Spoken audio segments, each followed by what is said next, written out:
My test? Okay.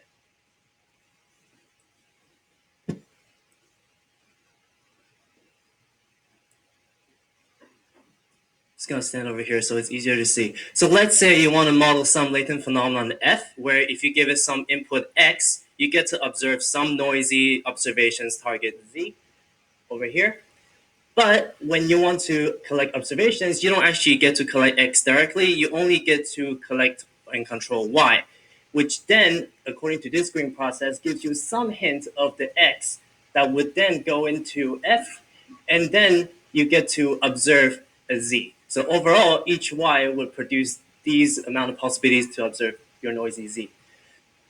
And so overall, you create a Y, you get a Z back. You don't really get to see the X that went into the latent function F. So at the end of the day, you end up with only pairs of Y and Z for your data set.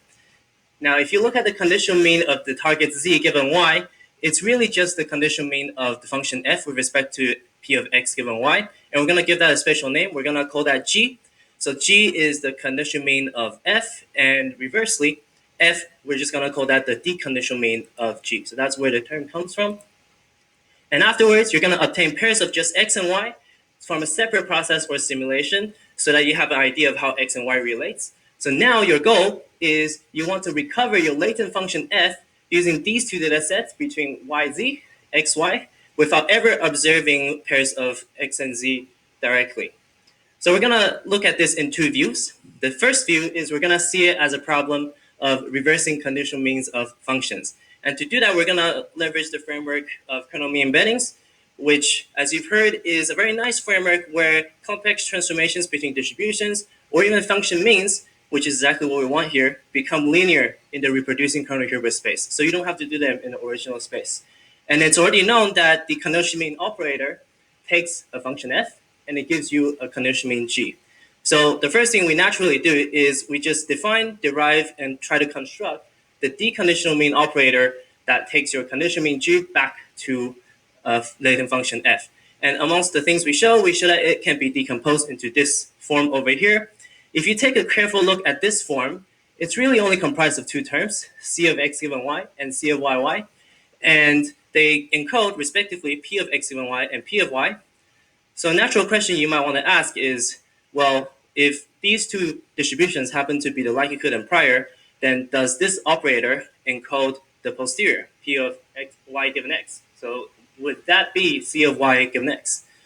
If it does, that means that this operator is actually a non-parametric Bayes rule, meaning that it encodes the Bayes rule in reproducing kernel Hilbert space. So we show that in some cases, just some cases, it does. And when that happens, you get to apply it to likelihood-free inference and achieve pretty good posterior estimations on standard benchmarks. The next view we're going to look at this problem with is to see it as a problem of transforming the task of regressing Z on Y using this data set, which would just give you G, to the task of regressing Z on X, which would give you your F. So we sort of have to mediate this task set through the transformation data set between X and Y to recover the latent function. Graphically, what this involves is you have two GPs, one for G, one for F, and we're going to link them by constraining that they have to produce the same output Z for each pair of X and Y. And the nice thing about this is if you do inference on the whole for the connected GP, you still retain uncertainty propagation and marginal likelihood-based hyperparameter learning, just like a regular GP.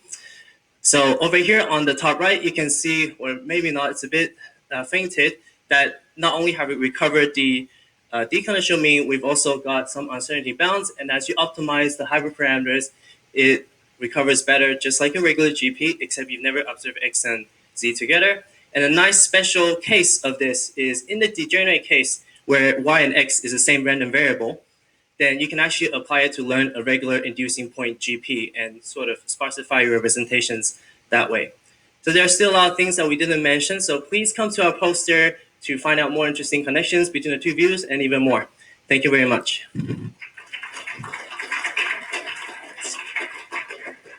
Thank you very much. I encourage